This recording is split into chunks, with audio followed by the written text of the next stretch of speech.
2 jours pour débattre des nouvelles orientations du gouvernement en matière d'éducation. Le Premier ministre a donné le coup d'envoi de la rencontre qui réunit acteurs du secteur et partenaires techniques et financiers.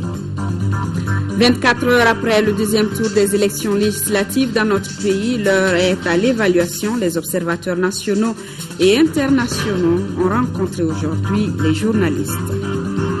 Les lunettes que nous portons sont-elles celles dont nous avons besoin? Vous aurez des éléments de réponse en fin de journal dans la chronique Santé.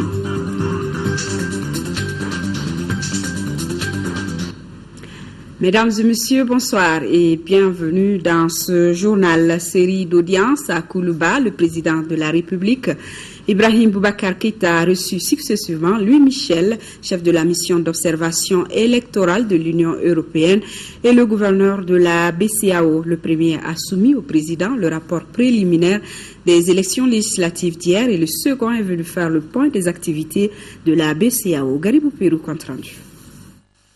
Le chef de la mission d'observation électorale de l'Union européenne est venu faire le compte-rendu de ses observations au scrutin de dimanche dernier.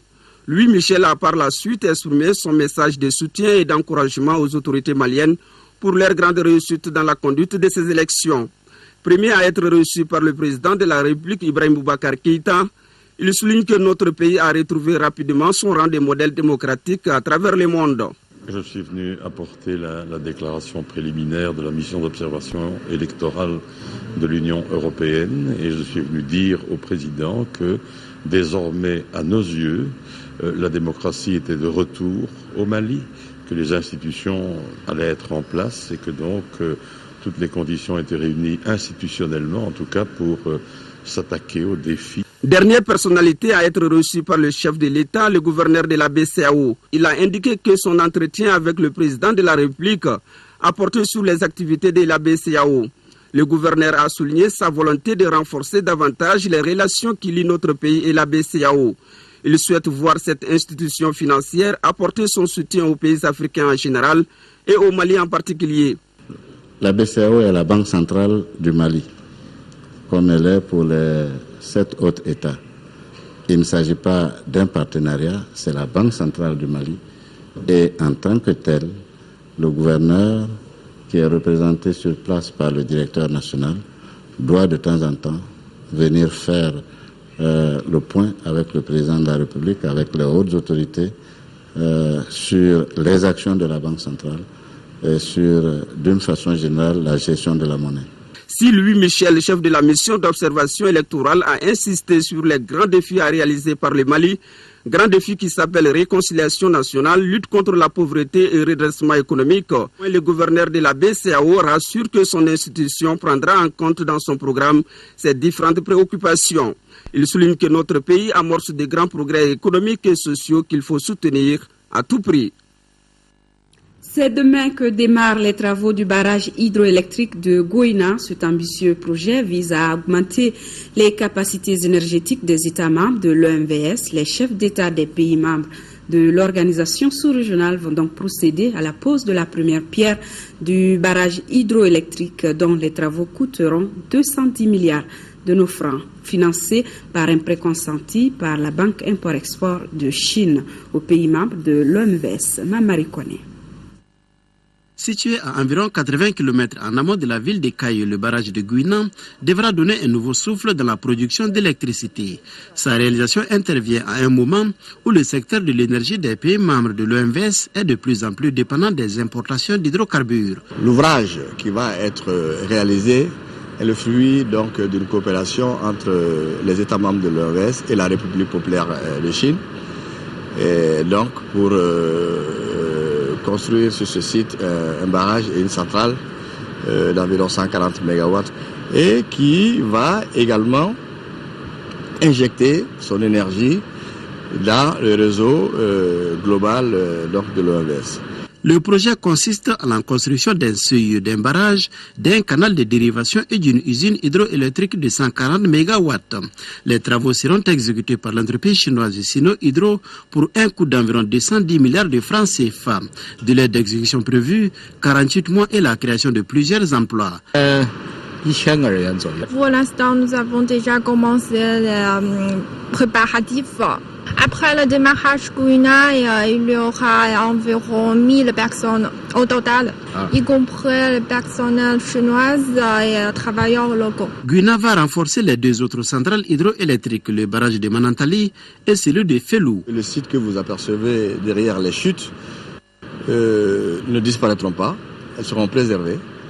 Et la centrale et le barrage qui vont être construits vont l'être de ce côté-là et la centrale va être beaucoup plus bas. Au niveau de la région des Cayes, toutes les dispositions semblent être prises pour réserver un accueil chaleureux aux différents chefs d'État. Depuis que nous avons appris l'événement, donc nous avons mobilisé la commission régionale d'organisation des fêtes et réceptions et cette commission est à pied d'œuvre. Donc il y a différentes sous-commissions au niveau de cette commission-là. Chaque sous-commission est chargée d'une activité bien précise. Et actuellement, c'est la commission assainissement qui va être la plus sollicitée. Nous avons la chance d'accueillir 4 chefs d'État, dont les nôtres. Donc j'en appelle donc à tous à se mobiliser, à déjà assainir devant chez eux et à sortir massivement le jour J pour qu'on réserve un accueil mémorable à nos hôtes de marque. Dans le cadre du volet pêche du projet de gestion intégrée des ressources en eau, l'Organisation pour la mise en valeur du fleuve Sénégal, avec l'appui de la Banque mondiale, a construit un marché de poissons à Caille et aménagé les berges du fleuve dans cette même ville.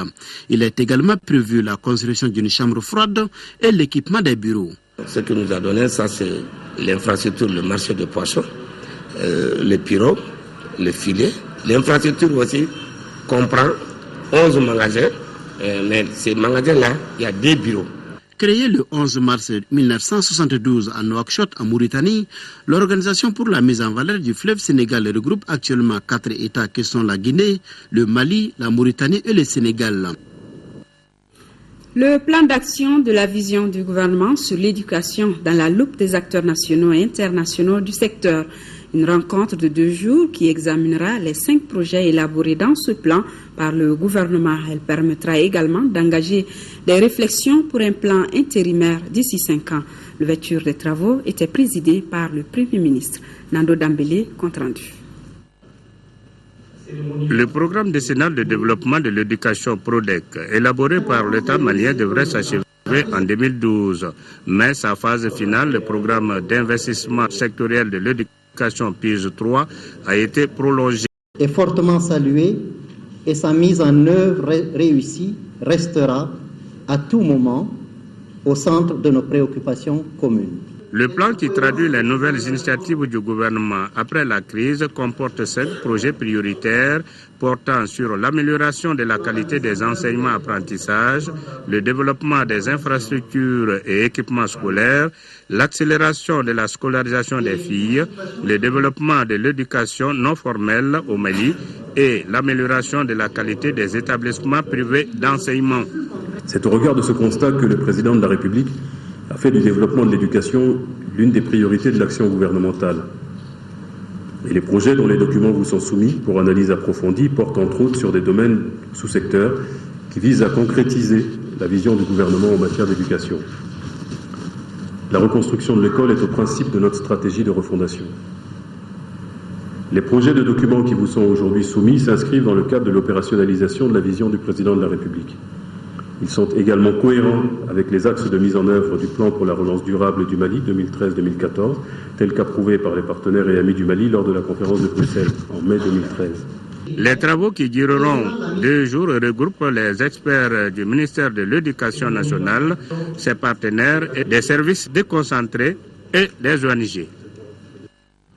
Plus de 69 milliards de francs CFA, c'est le montant global de 3 conventions signées ce matin entre le gouvernement malien et ses partenaires européens. Il s'agit de l'Union européenne, de l'Agence française de développement et de la Banque européenne d'investissement.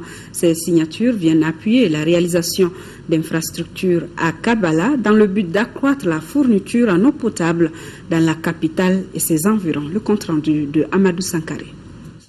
La construction d'une station de traitement d'eau à Kabala d'une capacité de 144 000 m3 jour, la réalisation des infrastructures de stockage et de distribution d'eau potable à 1 million d'habitants de Bamako et environ d'ici à l'horizon 2017, voilà le projet qui sera soutenu par 3 partenaires de notre pays.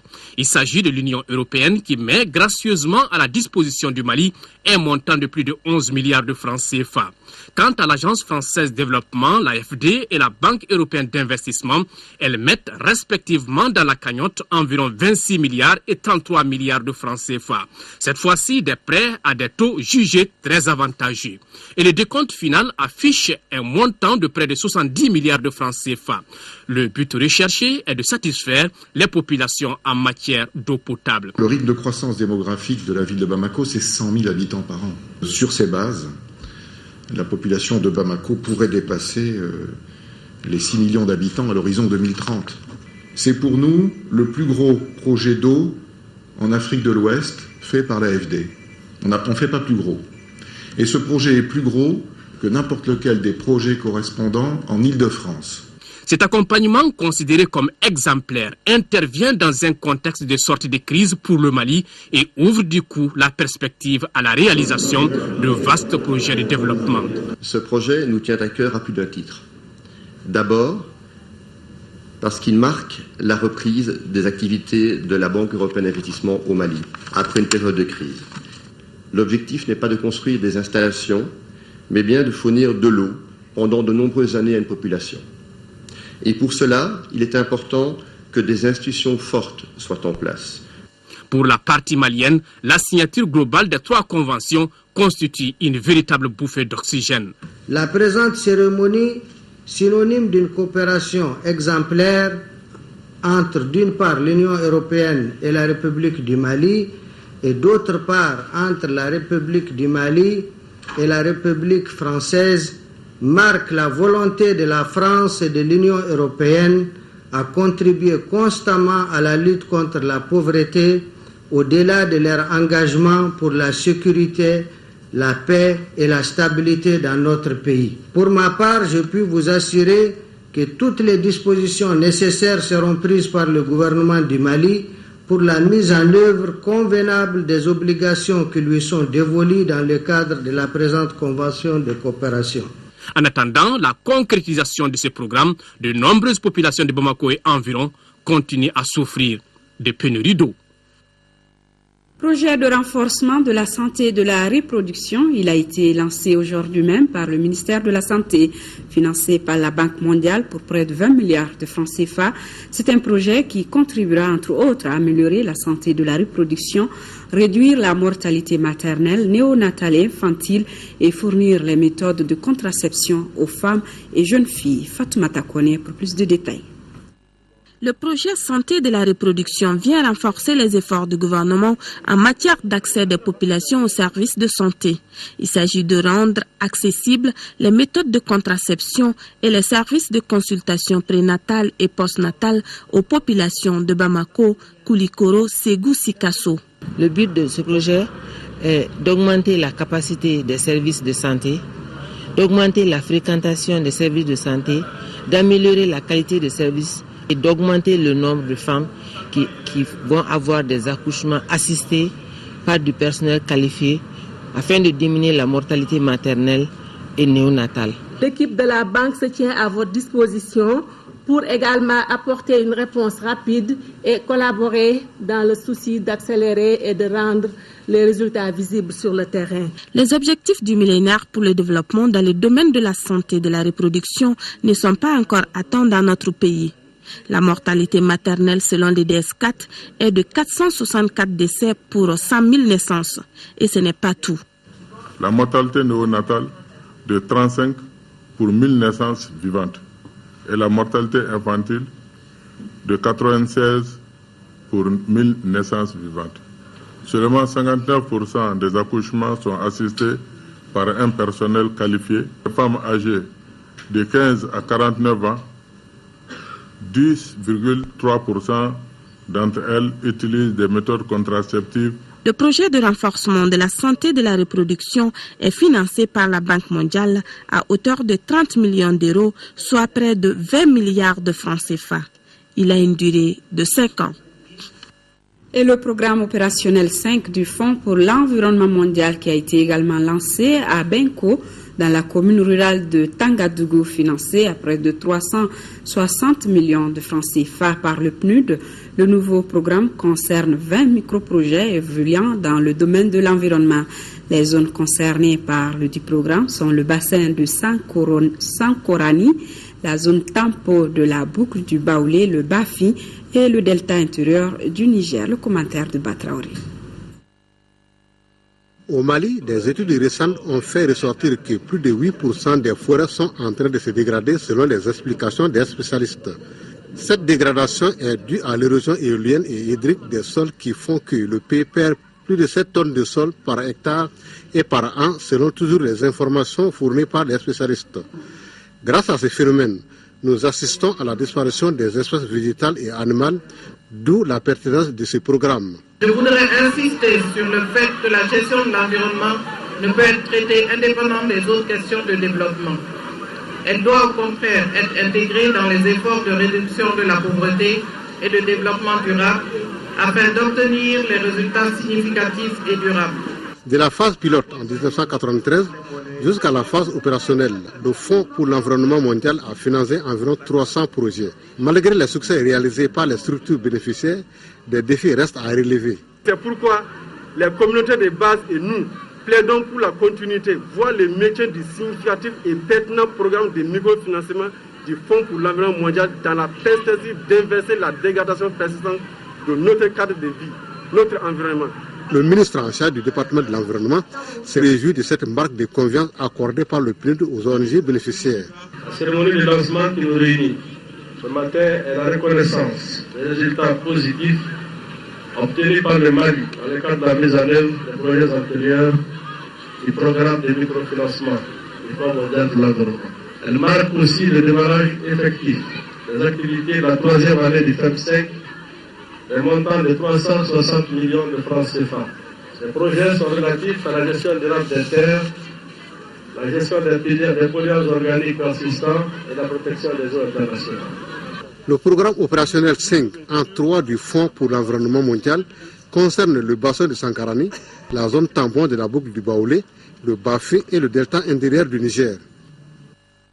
Et c'est parti pour les travaux de la deuxième session du comité de pilotage du projet de développement du coton équitable et bioéquitable en Afrique de l'Ouest et du Centre. Les rapports d'activité en vue de créer les conditions de mise en œuvre du projet renouvelé sont à l'ordre du jour. Les participants à cette deuxième session sont venus du Bénin, du Burkina Faso, du Sénégal et du Mali, nous signale notre reporter Mamour Sidibé. Cette deuxième réunion du comité de pilotage du projet de développement du coton équitable et bioéquitable en Afrique de l'Ouest et du Centre est un cadre d'échange et de décision. C'est le lieu de passer en revue les grandes orientations du projet. Ces 2 jours, les travaux devront nous permettre de faire l'état d'avancement du projet et d'identifier avec l'ensemble des acteurs les principales difficultés afin d'apporter des orientations stratégique et de créer toutes les conditions indispensables à la mise en œuvre efficiente du projet. Les débats autour du rapport provisoire d'activité 2013, des résultats du deuxième comité d'orientation de suivi de la recherche, du projet PTF 2014 et des résultats de la revue à mi-parcours permettront aux participants de répertorier les faiblesses pour amélioration. En termes d'activités saillantes, on peut noter qu'au niveau du Burkina, c'est surtout la reprise et l'organisation des producteurs de coton équitable et bioéquitable et leur intégration à la fêtière nationale. Au niveau du Bénin, c'est surtout l'appui à l'organisation des producteurs de coton bioéquitable et leur arrimage à la CCNPC, qui est la fêtière nationale au niveau du Bénin. Au niveau du Mali, c'est surtout la résolution de la crise du Mobium, mais surtout le rapprochement du Mobium à l'Union nationale des sociétés coopératives du Mali. L'Agence française de développement assure l'accompagnement du projet pour faciliter sa mise en œuvre. Réconciliation, reconstruction et sécurité humaine, des thèmes qui concernent notre pays et qui sont au centre d'un atelier sur les migrants. Les participants ont 3 jours pour débattre de plusieurs thèmes, dont les questions migratoires ou le rôle de la société civile pour une sortie de crise. C'est le ministre des Maliens de l'extérieur qui a présidé l'ouverture des travaux. Isaac Tchenou. La réconciliation, reconstruction et sécurité humaine est aujourd'hui un défi majeur dans notre pays. Migrants, qui est à sa 8e édition, place ce sujet au cœur de ce débat. Il s'agit d'instaurer le dialogue entre migrants, société civile et décideurs. Le courage intellectuel de poser ces questions est tout aussi important que le courage politique de les traiter et qu'il ne faut pas exiger seulement des militaires d'être courageux. Il est requis de nous tous aujourd'hui le courage et de poser ces questions globalement. Alors nous saurons que nous sommes le peuple malien dans ses différentes composantes est prêt à relever le défi de la réflexion. Le ministre des Maliens de l'extérieur a précisé que le gouvernement fait de la question des migrations une priorité. Les questions de migration ont leurs racines dans beaucoup de choses à la fois. Que si nous voudrons effectivement résoudre cet ensemble de problèmes, il faut évidemment que nous réfléchissions et que nous apportons des solutions qui sont très appropriées. Le gouvernement actuel, vous savez, a placé cette question au cœur des débats également. Le président de la République est intraitable sur la question de la dignité des Maliens. Pendant 3 jours, les participants qui sont étrangers et maliens plancheront sur plusieurs thèmes, parmi lesquels comprendre le traitement de la question migratoire en Europe, les pièges du discours sur l'Afrique émergente et quelle société civile pour quelle sortie de crise. Nous poursuivons avec ce communiqué du ministre de l'Artisanat et du Tourisme qui a le regret de porter à la connaissance des Maliens qu'un incendie est survenu à la maison des artisans de Bamako et dans les annexes de la grande mosquée de Bamako hier dimanche 15 décembre. En fin d'après-midi, cet incendie déclaré vers 18h a pu être maîtrisé aux environs de 21h grâce à l'intervention rapide des sapeurs-pompiers, de la police nationale, des artisans et surtout des populations riveraines. Par la grâce de Dieu, aucune perte en vie humaine n'est à déplorer. Cependant, des dégâts matériels très importants ont été enregistrés. Une commission de crise a été aussitôt mise en place. Elle est composée de membres du ministère de l'Artisanat et du Tourisme, du gouvernorat de Bamako, de la mairie du district de Bamako, de la mairie de la commune 2, de l'Assemblée permanente, des chambres de métiers du Mali, du comité de gestion de la maison des artisans de Bamako, du syndicat national des artisans du Mali et des victimes de l'incendie. Un compte-rendu fidèle sera fait au gouvernement dans les meilleurs délais. Et justement, sur ce sinistre, une de nos équipes de reportage s'est rendue sur place. Voyons le compte-rendu avec Abdul Karim Kaba. Une quarantaine de magasins, d'ateliers et de marchandises en fumée. Voilà le triste bilan de l'incendie déclaré ce dimanche au côté sud-ouest de la grande mosquée de Bamako. Selon les témoins, cet incendie serait dû à un court-circuit. Informé de la situation, le ministre délégué chargé des affaires religieuses et du culte est venu exprimer la compassion du gouvernement. Au regard de l'ampleur du sinistre, donc au nom du président de la République et du gouvernement, du chef du gouvernement, donc je me suis rendu sur les lieux pour constater de visu, adresser tout le réconfort moral des autorités de la République aux sinistrés et saluer l'esprit stoïque que j'ai rencontré avec ceci et qui est l'expression d'hommes et de femmes très croyants. Ensuite aussi un appel au regard de certains témoignages, l'inaccessibilité, les sapeurs-pompiers qui ont voulu être là à temps, qui n'avaient pas d'accès. Alors donc je crois qu'il y a aussi l'esprit civique. Présent sur le lieu, Mouanou Menkoro Traoré a apporté son réconfort aux victimes. Tout de suite, nous avons mis un comité de crise en place, composé des occupants, des associations sur place et la chambre de métiers locale, qui sont en train de faire un état des lieux qu'on va certifier par un expert et envoyer à qui des droits. Il faut signaler qu'en plus des magasins, une partie de la direction de la grande mosquée de Bamako a été aussi brûlée. Le Haut Commissariat des Nations Unies pour les réfugiés a remis un véhicule 4x4 au ministère de l'administration territoriale. La cérémonie de remise était présidée par le premier responsable du département, Fadem Baketa. Le véhicule 4x4 mis à la disposition du ministère de l'administration territoriale est destiné à la Commission nationale chargée des réfugiés.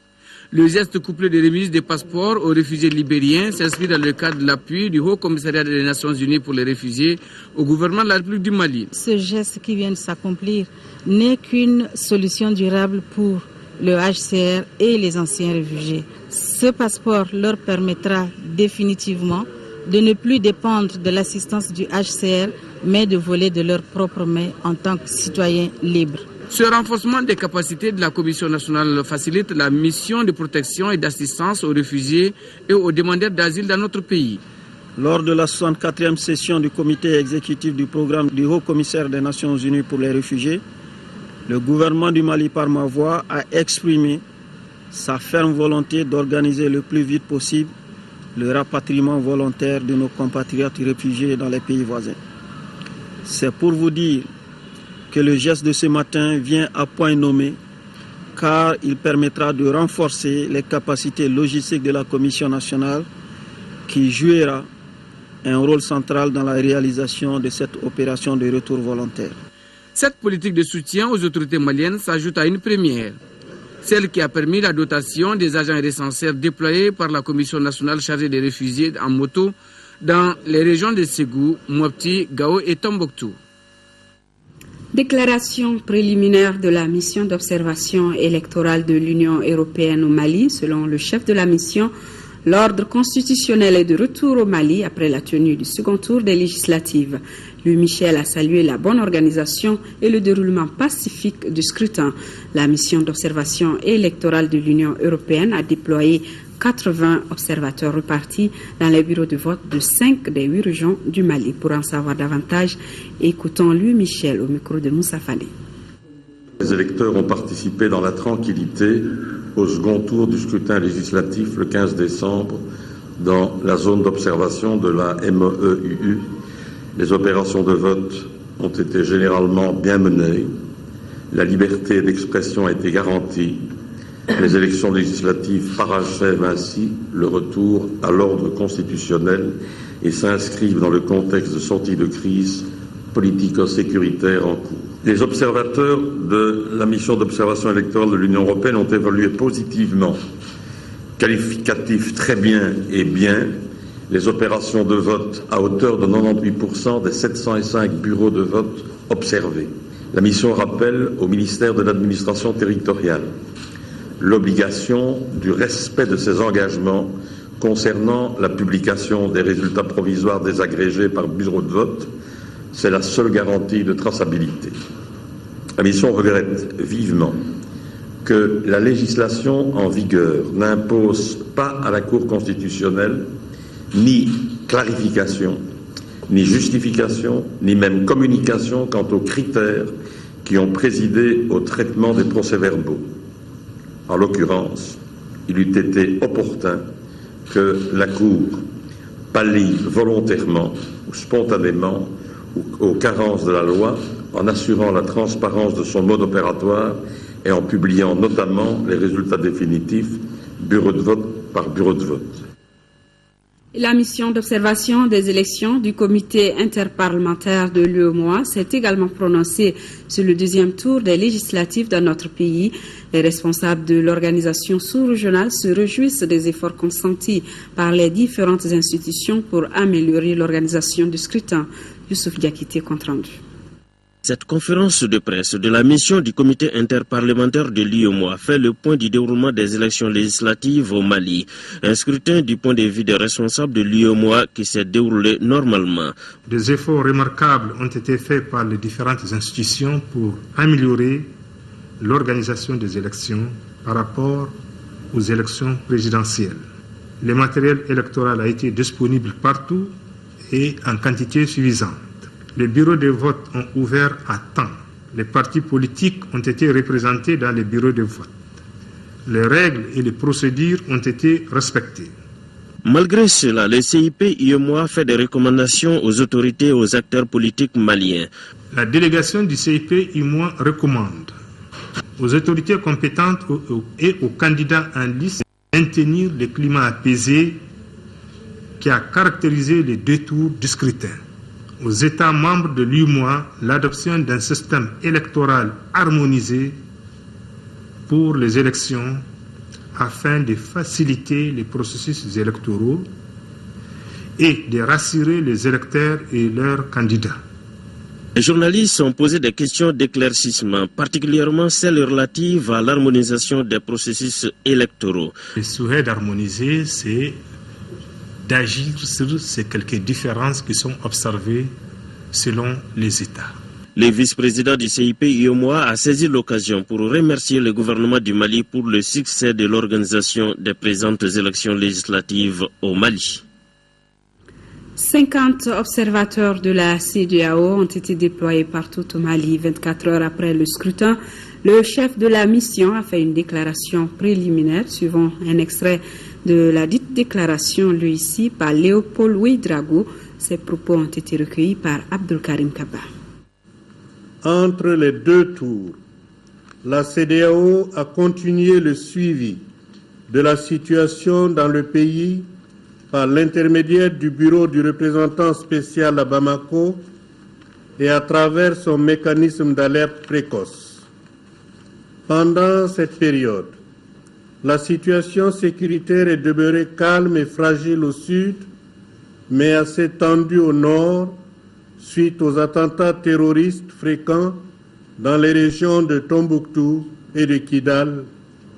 Et néanmoins, les efforts conjugués des forces de défense et de sécurité du Mali, de la MINUSMA et des forces françaises ont permis de stabiliser, dans une certaine mesure, la situation dans le nord du pays. Sur le plan politique, le processus de dialogue naissant et l'engagement des principaux acteurs politiques pour l'aboutissement de la transition et la finalisation de la mise en place des institutions républicaines concourant à la consolidation de la démocratie au Mali ont contribué au renforcement de la confiance. Le problème du faible taux de participation a persisté à cause de plusieurs facteurs, dont notamment le manque d'engouement des électeurs, la privation d'un nombre considérable de nouveaux électeurs de leur droit de vote et les préoccupations de sécurité dans quelques régions du Nord. L'environnement le jour du scrutin, en particulier le processus de vote et la conduite des responsables électoraux, ont démontré le maintien des bonnes pratiques et dans certains cas, une amélioration par rapport au premier tour des élections législatives. Les responsables du réseau d'ONG d'appui au processus électoral étaient également face à la presse cet après-midi. Le réseau, je vous le rappelle, avait déployé pour ces législatives 3300 observateurs. Abdrahman Mega. Bonnes conditions d'organisation, faible mobilisation des électeurs et pas d'incident majeur de nature à compromettre la régularité du deuxième tour des élections législatives. Voilà ce que l'on peut retenir de la déclaration faite par le réseau d'ONG d'appui au processus électoral au Mali. Ces informations ont été collectées et traitées par le réseau APEM à partir d'une plateforme mise en place pour la circonstance. Les autres échéances à venir, les élections communales qui sont profilées pour 2014, nous attendons à plus de soutien de la part de nos partenaires techniques et financiers pour pouvoir être présents dans l'ensemble de ces 103 communes du Mali qui seront concernées par ces élections et aussi par rapport à une plus grande représentativité et puis par rapport aussi à la pérennisation du pôle d'observation citoyenne électorale qui a quand même montré son efficacité avec l'organisation des élections générales de 2013. Pour la réussite des prochaines échéances électorales, le réseau APEM a formulé un certain nombre de recommandations, notamment la mise en place d'une structure pérenne de gestion des élections, la relecture de la législation sur les médias et la poursuite du renforcement de leur capacité en matière électorale. Après les élections présidentielles, les élections législatives et les élections communales, il faudra que tous les peuples maliens s'asseyent pour discuter des textes fondamentaux de la République. Il y a par exemple la Constitution, la loi électorale, la charte des partis politiques qui méritent d'être relus par l'ensemble des acteurs pour qu'on puisse avoir un processus électoral fiable, équitable. La pérennisation du pôle d'observation citoyenne électorale, la moralisation de la délivrance des procurations aux mandataires et la poursuite de la sensibilisation des populations sur les enjeux du processus électoral sont entre autres recommandations qui ont été également formulées par le réseau APEM et ses partenaires. L'actualité de nos régions, la deuxième session de la Cour d'assises de Caille au titre de l'année 2013 s'est ouverte aujourd'hui. Une trentaine d'affaires impliquant une cinquantaine d'accusés sont concernés par cette seconde session de Caille. Kansuto Kanouté. Pour cette deuxième session de la Cour d'assises de Caille, et ce pendant 10 jours ouvrables, 35 affaires impliquant 54 accusés, 53 parties civiles et 106 témoins seront soumises à l'examen de la Cour.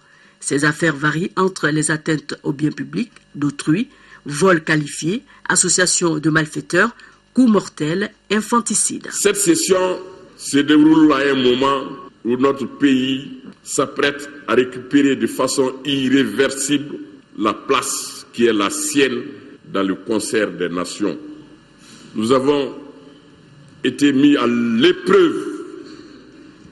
Cette épreuve a été émaillée par des actions de ce que j'appelle des shaitans. Le procureur général soulignera que le retour d'un nouveau Mali exige une nouvelle race d'intellectuels, d'hommes politiques, la restitution de son autorité, la lutte acharnée de tous contre l'impunité, la corruption, le népotisme, le favoritisme, le clientélisme. Nous avons laissé nos repères. Nous devenons de moins en moins religieux. Nous préférons la richesse à l'honnêteté, à l'intégrité. Donc les décisions de justice feront leur effet, mais il faut la qualité d'homme nécessaire. Quant au premier président de la Cour, Salikou Diarra, il a remercié le gouverneur de la région de Caille, les notabilités, les chefs des services régionaux, qui, en dépit de leurs occupations, ont tenu à être présents à cette session pour rehausser son éclat. Et nous poursuivons avec ce communiqué de l'organe chargé de la liquidation et de la dissolution du comité militaire de suivi de la réforme des forces de défense et de sécurité. L'organe chargé de la liquidation donc du comité invite tous les ex-membres du comité détenteurs de véhicules, armements ou tout autre matériel de l'État mis à leur disposition dans le cadre ou à l'occasion de services à les déposer à la direction du matériel, des hydrocarbures et du transport des armées à Kati avant le lundi 23 décembre 2013. Passé ce délai, il se réserve le droit de poursuite judiciaire pour abus de biens sociaux contre tout contrevenant. Les forces armées et de sécurité à Tombouctou qui s'engagent pour un cadre formel d'échange avec la population civile. C'est dans cette optique qu'elles viennent d'initier des rencontres périodiques afin d'expliquer les dispositions sécuritaires mises en place. L'identification des réfugiés pour faciliter leur prise en charge sera aussi des discussions. Yaya Tandina. À travers cette rencontre, l'armée instaure un cadre formel d'échange avec la population. La gestion de l'information par la mise à disposition des numéros verts 80 0044 permet aux citoyens de contacter les FAMA en cas de besoin. Les chefs de quartier, chefs de tribu et autres notables ont favorablement accueilli cette démarche des militaires. Quand l'armée vient au niveau de communauté pour renforcer la cohésion, c'est une bonne chose.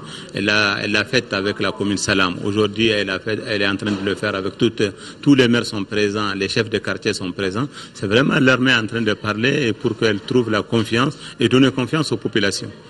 On est dans la ville, on est parti dans des campagnes, nous avons des gens là-bas qui nous informent de tout ce qui se passe. Maintenant, on va parce que déjà, nous avons le livre vert de l'armée. Tout le monde a ça. Il faut les informer à temps. Pour les officiers, cette dynamique sera maintenue afin de créer davantage la confiance entre les forces armées de sécurité et les civils. L'armée et les autres forces de sécurité essayent d'avoir une collaboration franche avec la population. Et c'est l'occasion aussi de remercier cette même population tombouctoutienne qui nous a réellement aidés. C'est eux qui sont les oreilles, les yeux C'est sur vous qu'ils vont se baser. Ils font aussi des erreurs, comme tout être humain. Si vous voyez qu'il y a des excès, si vous voyez qu'il y a des insuffisances, n'hésitez pas de les soumettre. Cette rencontre a été mise à profit pour évoquer la nécessité de mieux organiser le retour des réfugiés en procédant à leur identification. Actualité de nos régions, toujours une mission conjointe de la Banque mondiale et du gouvernement était en visite de terrain cette semaine dans le cercle de Koutiala la semaine dernière, donc en 3e région. Elle est allée constater l'impact du projet d'appui aux communautés rurales dans l'amélioration des conditions de vie des communautés bénéficiaires. Daouda Diakiti depuis Sikasso. Pour une prévision de 450 microprojets, 502 ont été réalisés, des appuis à plus de 300 établissements scolaires communautaires en matière de réhabilitation, de dotation en équipement, de matériel pédagogique et de fonds de roulement. À ceci s'ajoute le renforcement des capacités d'une trentaine de mutuelles de santé. Ce sont là quelques acquis du projet d'appui aux communautés rurales PACR en 7 ans de présence dans ces zones d'intervention, à savoir Ségou, Mopti, Tombouctou et Sikasso. Il s'agit donc à travers cette mission de la Banque mondiale, partenaire financier et du gouvernement, de constater de près l'impact du projet dans l'amélioration des conditions de vie des communautés bénéficiaires. Ce que le PACR a fait à Bessoba ici, c'est la concurrence d'1 milliard de francs CFA dans tous les domaines. Nous recommandons tout simplement à ce que les groupements, les populations s'inspirent de ce que nous avons fait en très bonne réussite pour répliquer la même chose et qu'ils évitent de faire ce que nous avons fait de mauvais. Des acquis qui méritent d'être consolidés pour soutenir les efforts des plus hautes autorités dans leur lutte pour la réduction de la pauvreté en milieu rural. Même sans le projet aujourd'hui, je crois que c'est des activités qui vont continuer pour l'amélioration de leurs conditions de vie. Donc nous ne pouvons que féliciter la banque, remercier les cadres du projet et que le gouvernement, dans la phase actuelle, verra comment assurer la pérennité des activités de développement par rapport aux populations. La réunion de synthèse avec les autorités régionales et les cadres des services techniques partenaires aura permis à la mission conjointe de la Banque mondiale et du gouvernement de tirer des enseignements dans la mise en œuvre du PACR qui a mobilisé 38 milliards de francs CFA pour les 7 ans d'activité au bénéfice des communautés. Reparlons éducation avec la 8e session stratégique du réseau ouest et centrafricain de recherche en éducation. Les chercheurs et enseignants venus des pays membres du ROCARI vont examiner plusieurs plans d'action dans le but d'accroître la visibilité du réseau et d'attirer l'attention des autorités sur leurs objectifs. Le compte rendu de Aldumatina.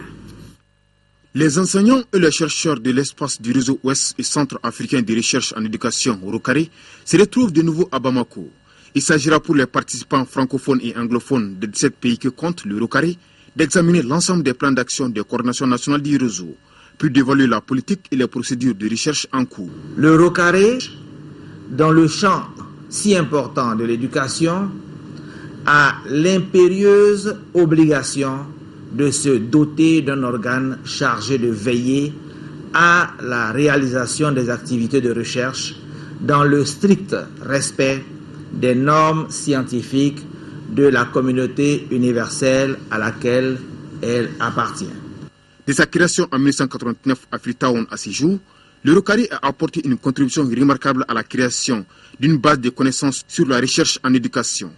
Des avancées significatives qui doivent être consolidées et améliorées pour aider les autorités politiques dans leur programme de développement. Dans chacun de nos pays, le réseau a effectivement créé un immense espoir auprès des autorités en charge de l'éducation. Celles-ci attendent de vous une contribution importante à l'édification d'un système éducatif performant. Au regard de la diversité des études menées, dans le cadre des subventions et des études transnationales, nous pouvons affirmer, sans risque de nous tromper, que votre contribution est appréciable. En marge de cette 8e session de stratégie, se tiendra aussi la 9e session du conseil d'administration du réseau. Page culturelle avec ce film Hamoubeya, qui veut dire en bozo les pêcheurs de sable. C'est le titre d'un film documentaire lancé hier à l'Institut français du Mali. L'œuvre de 72 minutes réalisée par André Samouti Diarra retrace le parcours de combattants des pêcheurs de sable. Le compte rendu de Modibo Soiré.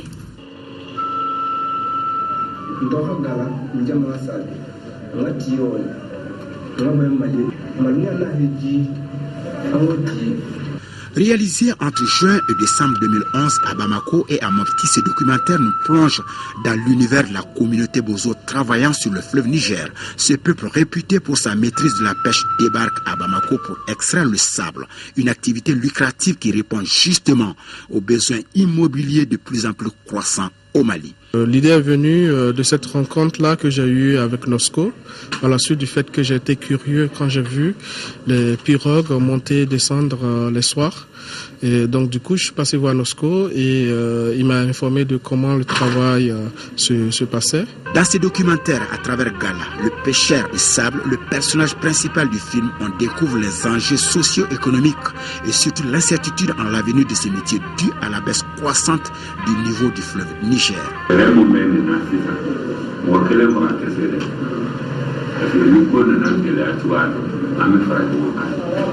Hamoubeya, un film qui évoque non seulement l'extraction du sable, mais aussi et surtout d'autres points sensibles de la société liés au fleuve, notamment l'environnement, l'anthropologie et bien évidemment l'économie et la modernisation de ce secteur générateur de revenus. Depuis le début, j'ai vu que c'est un métier qui me sourit. C'est pourquoi je me suis basé là-dessus. Après la retraite, maintenant, j'ai continué sur ça. J'ai beaucoup gagné là-dedans.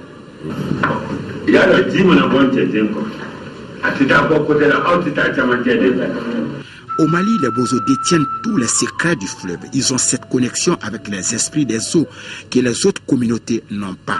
Un point que le réalisateur a pris en compte en tournant ce documentaire. Hamoubeya, un film d'une qualité esthétique irréprochable, primé plusieurs fois lors des rencontres cinématographiques à travers le monde. Et la dernière en date est la gratification mention spéciale du jury au FESPACO 2013. Et page santé à présent, les lunettes, qu'elles soient optiques ou pas, sont aujourd'hui dans la vie de la plupart des Maliens.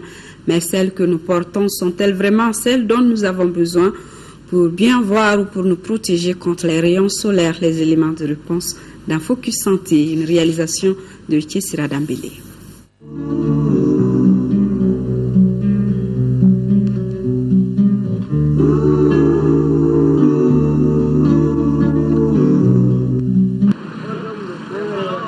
Les Maliens en général s'intéressent au verre qui pour se protéger contre la poussière dans la circulation, qui pour se corriger la vue. Mais cet intérêt peut s'accompagner de choix non judicieux comme le port de verres optiques sans consultation chez un spécialiste ou l'acquisition de ces verres dans des lieux non agréés. Sur un autre plan, vérifier l'acuité visuelle de nos enfants en âge scolaire n'est pas encore entré dans les habitudes malgré ses avantages. Avant d'aller à l'école, on va acheter la blouse, on va acheter les fournitures scolaires. En parallèle aussi, il faut faire un examen de vue pour savoir si notre enfant il voit très bien. Donc, parce que c'est le moyen pour bien communiquer avec dans la classe avec ses amis et avec l'enseignant. Toute notre vie, nos yeux sont exposés à des dangers. Parmi ces dangers figurent les rayons ultraviolets du soleil appelés UV. Ceux-ci sont présents dès le lever du soleil et il faut encore faire plus attention entre midi et 2 heures de l'après-midi puisqu'ils peuvent être source de lésions pouvant aller jusqu'à la cécité si nos yeux ne sont pas protégés. La solution, les verres solaires après une évaluation. La dernière génération des verres solaires sur le marché, c'est ce qu'on appelle les verres polarisés. Donc non seulement ces verres vous protègent contre les UV, mais vous protègent aussi contre les reflets horizontaux et verticaux qui peuvent entrer par des petites ouvertures. Nous avons aussi ce qu'on appelle sur les verres le traitement photochromique. Les verres photochromiques jouent le rôle de solaire, mais ils ont un temps pour bloquer les UV. Ce temps-là change en fonction des fabricants de verres photochromiques. Les spécialistes disent que se procurer de verre dans la rue sans évaluer ses besoins et sans connaître la qualité des verres peut contribuer à exposer plus nos yeux, paramètres optiques, écart entre les pupilles et le cadre de vue du sujet sont entre autres éléments à prendre en compte dans le choix.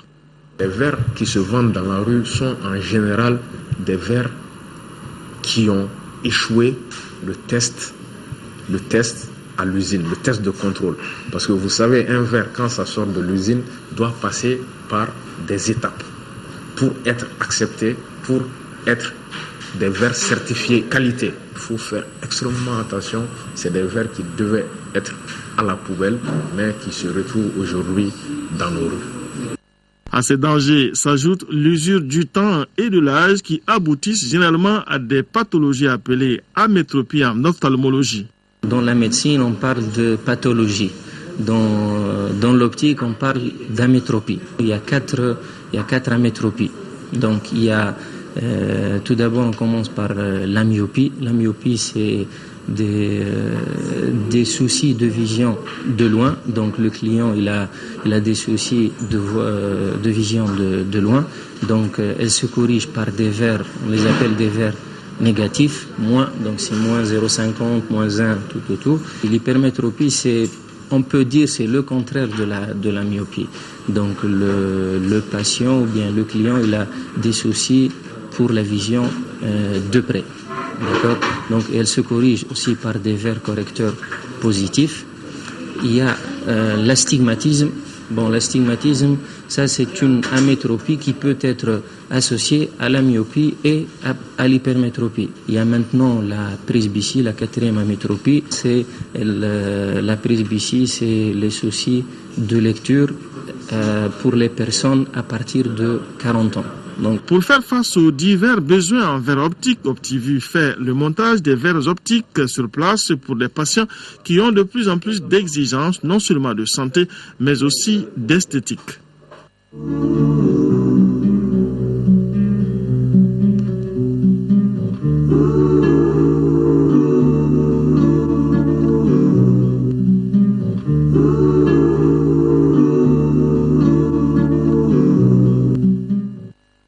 Le monde des médias en deuil, Mamadou Kaba n'est plus. Il est décédé hier à Paris des suites d'une maladie. Pour rappel, Mamadou Kaba fut président du Conseil supérieur de la communication, directeur général de la RTM, Radio-Diffusion Télévision du Mali, et ambassadeur du Mali en Égypte. Sidiki Dambélé pour un bref rappel de son parcours.